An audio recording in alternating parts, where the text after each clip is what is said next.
আসসালামু আলাইকুম। আমি দিলারা হক সিলেট থেকে বলছি। বাংলাদেশি ব্লগার দিলারা চ্যানেলে স্বাগত জানাই। কাছে এবং দূরে, দেশ এবং দেশের বাহিরে যে যেখান থেকে আমার আজকের ভিডিওটি দেখছেন কিংবা দেখছেন না, আমি আশা করি সবাই আল্লাহর রহমতে ভালো আছেন। আলহামদুলিল্লাহ, আল্লাহর অশেষ মেহেরবানিতে আমরাও ভালো আছি। প্রতিদিনের মতো আবারও চলে এলাম নতুন আরেকটি ব্লগ ভিডিওর মধ্য দিয়ে। হয়েছে কি, এই যে বাবার বাড়িতে ঘুরতে গিয়েছিলাম, এতে করে আমি অনেকটা পিছিয়ে পড়েছি। আর যে কাজটা আমার অনেক দিন আগে করার কথা ছিল, সেই কাজটা আজ প্রথম রোজায় করতে হয়েছে। রমজানের শেষ মুহূর্তের প্রস্তুতিটা আমি আজ প্রথম রোজায় নিচ্ছি। এতে করে আমার অনেকটা হিমশিম খেতে হচ্ছে। আমি মনে করি রোজার যে কাজগুলো আছে, এই কাজগুলো আগে থেকে করে রাখাটা অনেকটাই ভালো। দেখুন, এই যে প্রথম রোজায় এই কাজটা করাতে আমার অনেকটা দেরি হয়ে গেছে। জোহরের নামাজটা অনেক দেরিতে পড়তে হয়েছে। এই যে কাজগুলো আমি আগে করে নিলে আমার অনেকটা উপকার হতো। আমার হচ্ছে কি, এই যে ঘুরতে যাওয়ার কারণে আমার মাছের বাজারটাও গুছাতে দেরি হয়ে গেছে। মাছের বাজারটা রোজার আগের দিনেই গুছিয়ে নিয়েছি। এটা আর আপনাদের সাথে শেয়ার করা সম্ভব হয়নি। দেখা গেছে কি, যদি আপনাদের সাথে শেয়ার করতে যাই, এতে করে আমার অনেকগুলো মাছ তো আর অনেকটা দেরি হয়ে যাবে, এজন্য আপনাদের সাথে আর শেয়ার করা হয়নি। তবে যখন বের করে খাবো তখন হয়তো বা আপনাদের সাথে শেয়ার করব। এখানে হচ্ছে যে শুকনো বাজারগুলো আছে, সেগুলো আমি গুছিয়ে নিয়েছি। আর এই যে বয়ামের মধ্যে যে ডালগুলো দেখতেছেন, এগুলো হচ্ছে আমার আগে থেকে ছিল।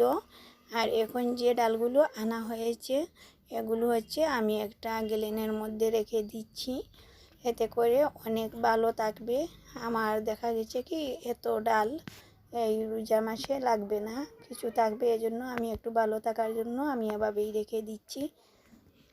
এখানে হচ্ছে আমি আজকে দুধ, চিনি, চার পাতি, এরপর হচ্ছে লবণ, তেল, ছোলা, এরপর হচ্ছে ডাল, ঝাল সবগুলো গুছিয়ে নিয়েছি।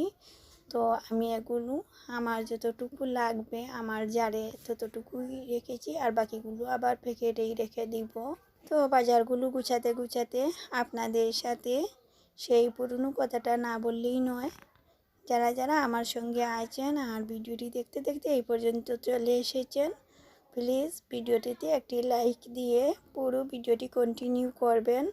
আর যদি আপনি আমার চ্যানেলে আজ নতুন ভিজিট করে থাকেন, আমার ভিডিওটির কোনো অংশ যদি আপনার কাছে একটু হলেও ভালো লেগে থাকে আর এ ধরনের ভিডিও যদি আপনি আরও দেখতে চান, আমার এই ছোট্ট চ্যানেলটি সাবস্ক্রাইব করে পাশে থাকা বেল বাটনটির অল অপশনটি চেপে দিবেন। এতে করে আমার দেওয়া পরবর্তী ভিডিওর নোটিফিকেশন সবার আগে আপনার মোবাইলে চলে যাবে। আর যদি আপনি অলরেডি এই কাজটি করেই থাকেন, তাহলে আপনাকে অসংখ্য ধন্যবাদ।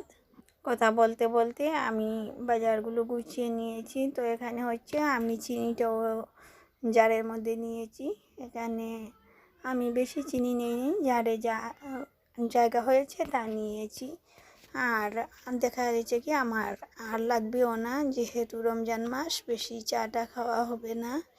রমজান মাসে এক বেলায় আমি চা খাই। তো আমার এই চিনিতেই আমার মনে হচ্ছে যে রমজান মাস চলেই যাবে। আর এখানে হচ্ছে ছোলাগুলো রেখে দিচ্ছি। তো ছোলাগুলো আমার যেগুলো বেঁচে যাবে এগুলো এখানে থাকবে। তো সব মিলিয়ে আমি আস্তে আস্তে বাজারগুলো গুছিয়ে নিতেছি। জানি না কে কে আমার সঙ্গে আছেন। আশা করি আমার ভিডিওটি ফুল ওয়াচ করবেন, যেহেতু আমি অনেক দিন পর ভিডিও দিয়েছি। অসুস্থ থাকার কারণে আমি ভিডিও আপনাদের সাথে শেয়ার করতে পারিনি। এই যে প্রথম রোজার যে ভিডিওটা আমি আজকে শেয়ার করছি। আশা করি আপনারা ক্ষমা সুন্দর দৃষ্টিতে দেখবেন। আমার ভিডিওটি আপনাদের সাথে শেয়ার করতে অনেকটা দেরি হয়ে গেছে। এই যে বাবার বাড়িতে বেড়াতে যাওয়ায় আসায়, যেহেতু আমি রাতের বেলা যাওয়া আসা করি, এতে করে আমার অনেকটা ঠান্ডা লেগে গেছে। আর ঠান্ডা লেগে যাওয়ার কারণে আমি এতদিন বয়সও দিতে পারিনি। দেখুন আজকেও আমার গলাটা বেশ ভালো না, তারপরও আপনাদের সাথে শেয়ার করতে চাচ্ছি, যেহেতু আমার চ্যানেলটা নষ্ট হয়ে যাচ্ছে। অনেক দিন থেকে ভিডিও দিতে পারছি না, নিয়মিত কারো ভিডিও দেখতে পারছি না। সময় হয় মোটামুটি, তবে এই যে ঠান্ডার ওষুধটা খাচ্ছি, এই যে সর্দি কাশির ওষুধটা খাচ্ছি, এতে করে আমার খুব বেশি ঘুম পায়, চোখে সমস্যা করে, মাথায় সমস্যা করে, এতে করে আর কারো ভিডিও দেখা হয় না, আর নিজের ভিডিওটাও দেওয়া হয় না। আশা করছি এখন নিয়মিতভাবে ইউটিউবে কাজ করতে সবাই আমার জন্য দোয়া করবেন, যেন আমি ঠিকমতো চালিয়ে যেতে পারি। দেখা যাচ্ছে আমার শরীরটা অসুস্থ থাকার কারণে আমি ঠিকভাবে কাজ করতে পারছি না। এই যে এখানে হচ্ছে আমি চালগুলোও একটা ডেস্কির মধ্যে নিয়ে নিচ্ছি, যেহেতু এখানে অনেকগুলো চাল, প্রায় 10 কেজির মতো হবে আমার জানা নেই, আর এগুলো তো আমাদের নিজের দোকান থেকে আনা হয়, এজন্য আমি আর লিস্ট করেও দেই নাই, আমাদের যেভাবে লাগে ওভাবেই দিয়ে দেন।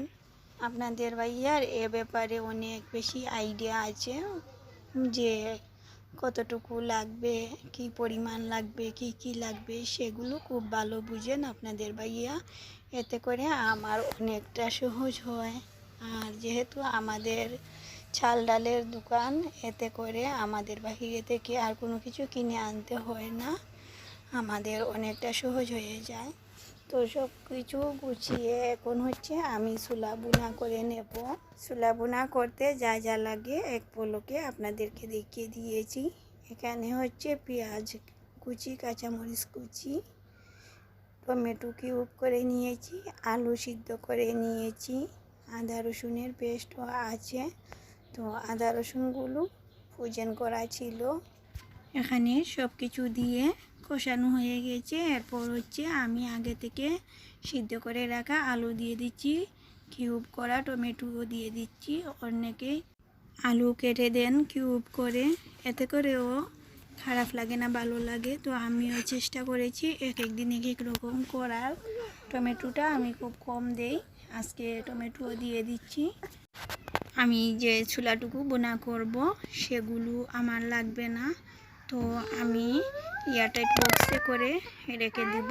আমার প্রতিদিন যা লাগে সেই পরিমাণে করে রেখে দেব, সেগুলো আপনাদের সাথে আর শেয়ার করব না, অবশ্যই আপনারা বুঝে নেবেন। তো আমি যেহেতু আগে থেকে রমজানের কোনো প্রিপারেশন নেইনি, এজন্য আমি আজকে চুলাটা বোনা করে আমি 4টা কি 5টা বাটির মধ্যে রেখে দেব, এতে করে আমার কিছুটা কাজ এগিয়ে যাবে। আর ডালটাও হচ্ছে ব্লেন্ড করে আমি এভাবে 4-5 দিনের জন্য রেখে দেব, বেশি দিনের জন্য রাখতে যাব না। আপনাদের ভাইয়া আবার ফ্রিজের খাবার পছন্দ করেন না, তারপরও আর কি করা, যেহেতু একদম অল্প পরিমাণে করতে হয়, এতে করে যেমন আমার কাছে খুব বেশি আনইজি লাগে অল্প করে রান্না করতে, এই জন্য আমার এগুলো ফ্রোজেন করা, নয়তো আমি ফ্রোজেন করতাম না। তো আমার ছোলা বোনাটা কেমন হলো অবশ্যই কমেন্ট করে জানাবেন। এই ছিল আমার আজকের ভিডিও, পরবর্তী ভিডিও দেখার আমন্ত্রণ জানিয়ে আজ এখানেই বিদায় নিচ্ছি। আল্লাহ হাফেজ, আসসালামু আলাইকুম।